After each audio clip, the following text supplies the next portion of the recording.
In Overwatch 2, ultimates are one of the most important parts of the entire game, but some are way better than others. Many ults can literally make or break heroes, so knowing which ones are the most powerful is crucial to your success. You don't want to miss this. Let's begin by quickly going over the different tiers of ults that we'll be considering. Firstly, we have the S tier. These are the best of the best and can win teamfights with ease through their huge impact or absurd versatility. Then we have those in A, and these are also really good. Many ults in this game are really nice, and so you'll see quite a few in here. They may not be quite as strong as those above them, but they will still win you most fights by themselves, and almost guarantee it if you can pull off a combo. Next, the B tier. These, although still powerful, don't quite have that same significance of the A and S tiers, and simply don't really have that same fight carrying potential. Nonetheless, they are still good and will often either get you at least one kill, or help with sustaining your team over extended periods. Now, when it comes to the C tier, these ults are just a little more situational. They can still be significant if you play them correctly, but they either aren't as easy to use or don't do as much as other ultimates. Finally, we have the F tier. Of course, no ult in this game is useless, and that includes these, but these aren't nearly as good as any other ults in the game. Now, let's begin with D.Va's self-destruct. Now, this is a really good ultimate. It can be used to either get multiple kills if the other team isn't focusing or out of position, but at the same time it can also be used just to get a remake and basically get an extra life. I really like this ultimate, and although it's not right at the top, I'm going to put this straight into the A tier for now. Next we have Brigitte's Rally, and this ult has seen quite a significant buff recently. Now of course Brig has a huge shield and it stuns, as well as giving her extra armor and that huge extra health to her teammates still. Now this is a really great ultimate and can pretty easily swing team fights in your favour. I also think this one's really good, and although I'm not ranking them in order, I do think that it is better than D.Va's one, in my opinion. Following that, we have Wrecking Ball's Mind. Now, this ultimate isn't quite as good. Obviously, it can still get value by cutting off really important points, like the objectives, or getting kills by putting them down and then slamming people into the air, so they can't really get out of the way. However, it is a bit more situational, and so I'm going to be putting it into the C tier for now. Onto Zarya's Graviton Surge. Now this is also an incredible ultimate.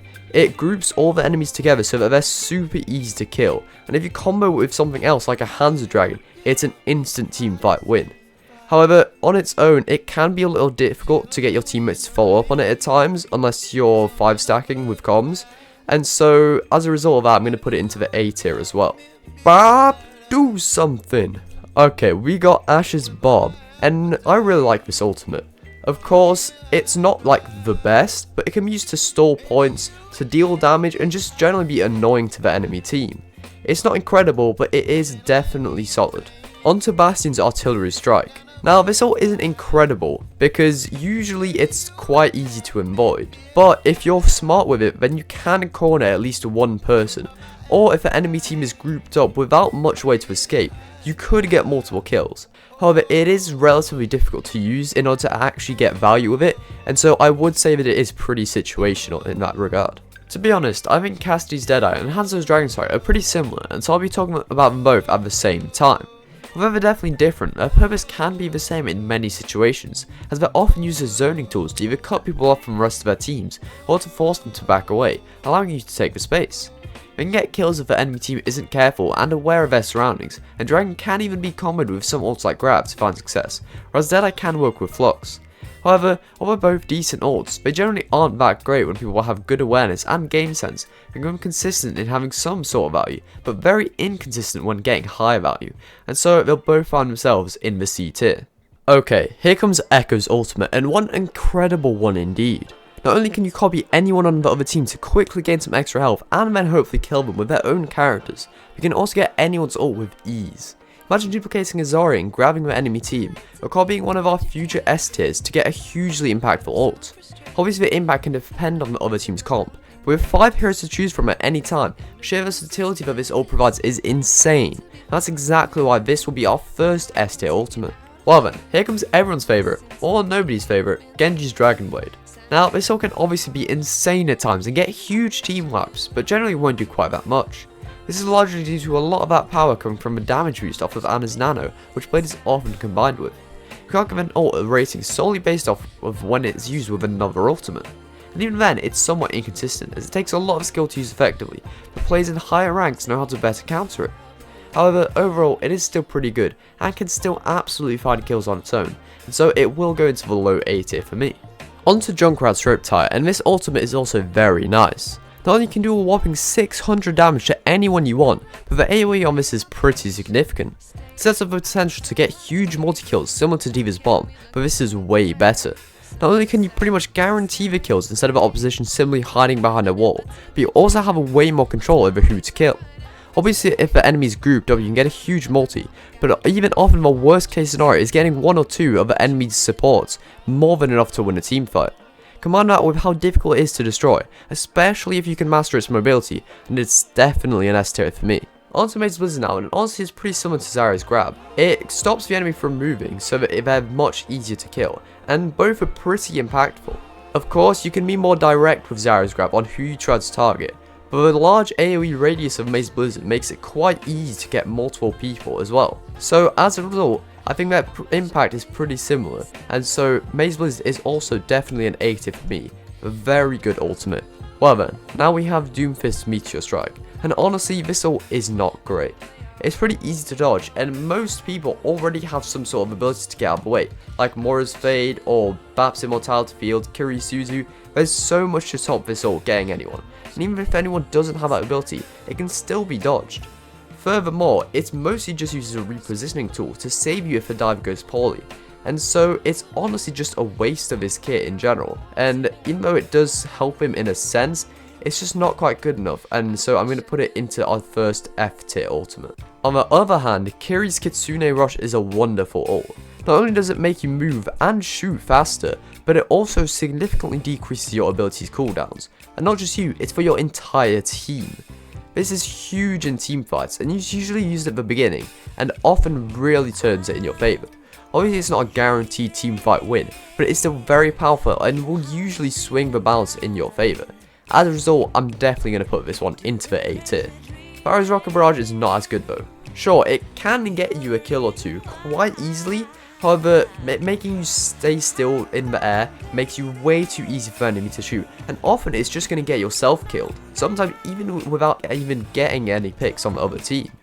As a result, it's quite situational, and so in my opinion, it definitely deserves to be in the C tier of ultimates. It feels like we're kind of going back and forth here a little bit between good and bad ults, and that's exactly what we're going to keep on doing with Reaper's Death Blossom. Now, this ult is really good, and it often gets you multiple kills.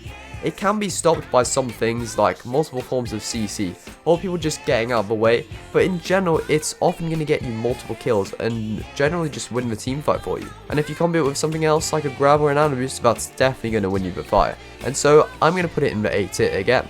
Let's stop this back and forth nonsense with Sojourn's Overclock, as this ult is also very good. With how powerful your railgun already is, the fact that this ult charges it so quickly is huge. Sure, it doesn't one-shot anymore, but it still can if you have a mercy damage boost, and even if you don't, the damage you can output is honestly massive. Obviously you have to actually hit your shots for this to be good, so keep that in mind, but at higher ranks at least, it is one of the better ults, and so I'll be placing it in the A tier. However, do consider that at the lower ranks where people maybe can't consistently hit those shots, this ult would probably be ranked lower. Okay, that B tier is looking pretty empty right now, so let's end that with Soldier's Tactical Visor. This literally gives you aimbot, but it isn't quite as good as you may first think. Of course, it has the potential to find huge value if the enemy doesn't pay attention, and you can convince yourself to shoot past the tank. But in general, I doubt you find more than a kill or two. This ultimate is simply too easy to stop, through good positioning, killing you when you likely get over aggressive, or just putting a large Reinhardt shield in front of you. Due to the inconsistency in its value, I believe that this ult deserves the B tier. Now, Sombra's EMP is actually very interesting. Back in Overwatch 1, it used to disable the other team's abilities for a very significant amount of time. How crucial abilities are in this game, that made it very impactful when you have the right team coordination, but not particularly useful at low ranks. Now, it's similar to that, but to a lesser extent. Overall, I would say that it is still better at higher ranks, where your team can follow up on it, but it's worse than the old one, as that 30% damage isn't enough to make up for that short hack duration. However, this does make it slightly easier to follow up on by yourself. This means it can be better if your team has no comms. Yet, in general, I wouldn't recommend playing Sombra without communication, and so it will more often be used when running dive, where teammates can execute on their advantage. It can be used to pick off a single support in the enemy backline, or hack multiple on the enemy team if they group up. Despite this, it doesn't always work out, as even if you hit everyone, they can kind of save themselves with their abilities, and so EMP will simply be in the B tier for me. Now, Sim's ult, what's it called? Photon Barrier? But I don't really care that much, as it's not a great ultimate. To be honest, it doesn't accomplish much, and although it can help you win a fight, or at least turn it in your favour through that huge wall that it sends straight across the map, in general, it can be played around pretty easily by the other team. They can even just walk around it or play it safe until it goes away. Obviously, in certain situations, if you set it up correctly, it can definitely win you fights, but overall, I'd definitely say that it's an F tier ultimate, as it simply doesn't do enough. Torb's ult is at least a little bit better. Sure, it's generally pretty easy to avoid, and it's not always hugely impactful. However, it is still pretty nice, and I'd definitely call it better than Sims 4 and Doomfist Slam. Does that mean that it's incredible? Absolutely not. But I'd still call it a decent ultimate, and so it's going to go into the C tier for me. Can find value, but usually situational. Pulse Bomb is a bit of a difficult one for me, to be honest. I'm kind of hovering between B and C here, as overall it definitely isn't anything special. Most of the time you'll only be getting one kill with it if you manage to stick it, and that's if you manage to stick it in the first place.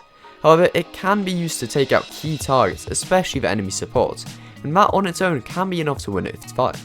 Overall, I will just barely put it up into B due to its potential high impact if you can get good at using it, and its very speedy charge time. Widow's Infrasight is definitely an ultimate, but it isn't particularly good. Giving you wall hacks for 15 seconds doesn't feel like a lot, to be honest. However, it isn't the worst ult in the game. At the very worst, it gains you 15 seconds where the other team doesn't want to push you, out of fear, but if they do, or are out of position, it allows you to easily snipe them. As long as you have the aim to match it, it does provide some value at least, so I'll be placing it into C. And there's Nano Boost. Now, at first this ult seems pretty mediocre. Sure, it boosts one ally and it can allow them to pop off, but it doesn't seem incredibly powerful. This ult's power comes in its combos. Nano Blade, Nano Visor, Nano Blossom, Nano Overclock. There's so much that you can do with this. I'm not saying that it's the best ultimate in the game, but in a way it kind of is, because it's just so versatile. You can basically use it together with anything. You can combo it with a lot of ultimates, but not just that, you can just use it on certain targets to get huge value. And Nanoed Winston, Nanoed Ryan, Nanoed Ram. A lot of tanks benefit hugely out of that nano, and it's honestly just very powerful. Furthermore, since you're a support and you can usually just heal your tanks to gain it pretty quickly, and it's usually a one team fight, I am actually going to be putting this one into the S tier, although you might not first expect it. Rampage is a very good ult in my opinion, and it does often win you team fights, to be honest. That anti-heal is huge, and it's basically just an upgraded Anonade, but that bleed is also very significant. The fact that you can just kind of rush into the enemy team and just start murdering them is really powerful, to be honest. And although it can put you quite far out of position if you're not careful, it is generally a team fight winning ultimate. And so, although it's not quite an S tier, it's definitely an A tier ult for me, because it's just usually hugely impactful. With the introduction of Lifeweaver, we now also have his ult, Tree of Life. It's honestly nothing incredible, it simply heals your team at an okay rate and puts up a tree as a barrier. It's simply pretty decent at just sustaining your team during a fight. Sure, it won't automatically win you fights, but it will still swing them heavily in your favour, and although not incredibly impactful, I will be putting it into the bottom of the B tier. On to the next support ultimate with Baptiste's Amplification Matrix. This ult is solid as it can provide you with both more damage and healing during a fight. If you put it towards your backline, then it will be amplifying your healing and damage, whereas if further forward, it can allow DPS to pop off. It can be used just for yourself or comboed with ults like Overclock for a ton of one-shots, or even just with Ryan's Fire Strike. The versatility that it can provide you in its usage is very nice indeed. However, the fact that you simply have to place it in one spot and then not really being able to move makes it quite easy for the enemy team to play around with good positioning, and so it will also go into B. Orisa's ult. What have they done? Back in Overwatch 1 it was great as you placed down a bongo which boosted the damage of your entire team, but now this? Basically, you run at the enemy and then pull them all in towards you. A powerful slam begins to charge, but the time it takes is way too long. Not only do many characters have abilities to avoid it, but people can simply walk out of the radius before the damage is charged enough to even kill a 200 HP target. This ult requires way too much follow-up from your team, and still can't accomplish much, and so its effectiveness feels similar to that of Meteor Strike. F tier for sure. Moving on this time to Lucio's Sound Barrier. Now, this ultimate is more reactionary than anything else. It's usually just used to stop other enemy ultimates. However, the fact that it can stop an enemy A, or sometimes even S tier ultimate in itself, makes it very good. And although it might not be huge in itself, just that counter potential is very nice. At the same time, it can just be used as a tempo ult, and that huge overhealth in the middle of a team fight, even without any other ults, can definitely tip the scale in your favour. And so I'm going to put it in the A tier, just because of that potential to not only block other A tier ults, but also just keep your team alive during any fight. Ramattra's Annihilation is also very good, however of course for a different reason. With this, he goes into Nemesis form for the full ult duration and begins to chip away at the health of all of those around him. Caps out at 20 seconds, but that's still a long time. As long as one person stays within your reach, you'll have so much power. Thanks to the 20% speed increase in Nemesis form, it's very difficult to escape. You can even use your normal Nemesis form first and then Annihilation in order to refresh your armor, get even more effective health. Of course, this ult does have some counterplay, and it isn't the most powerful, but it will still definitely go into A. Valkyrie on the other hand is a lower impact ult. It's more so something simply used at the beginning of a fight to give you that slight edge.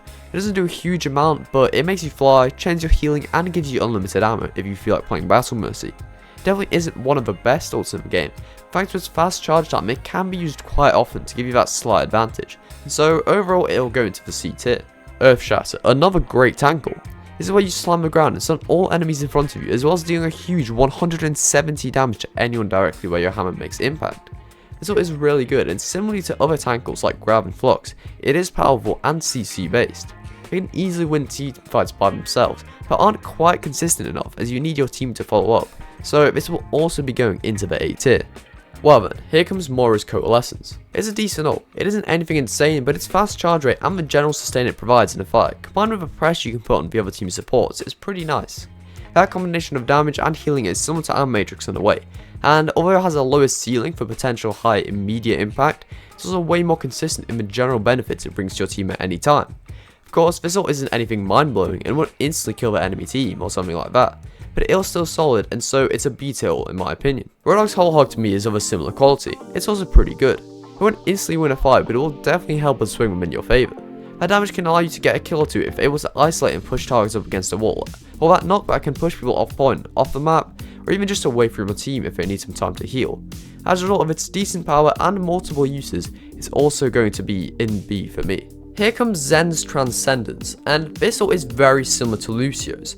It's usually used reactionarily to stop other huge ults like Sigma's Flux or Zarya's Grab. However, in my personal opinion, it's not quite as good. Multiple things can counter this ultimate without you really being able to do anything about it, unlike Lucio's ult, which protect you from all of that for at least a little bit of time. And so, although they do a pretty similar thing, I'd say it's slightly worse, and so we're going to be putting it into the B tier instead, although definitely towards the top of it. Only two ults remaining here, and both of them are actually tank ults. First we start with Sigma's Flux, and this ult is very good. It's honestly pretty similar to Rein's Shatter and Zarya's Grab, in fact that it CCs the other team so it makes them much easier to kill. Of course, this ult also slams them down for 50% of their HP, which makes it pretty easy to get at least one kill. However, similarly to theirs, it does require at least a bit of follow-up from your teammates, and so it's also going to be going into that A tier. Finally, Winston's Primal Rage. Similar to D.Va's ult, it can just be used to basically give you an extra life.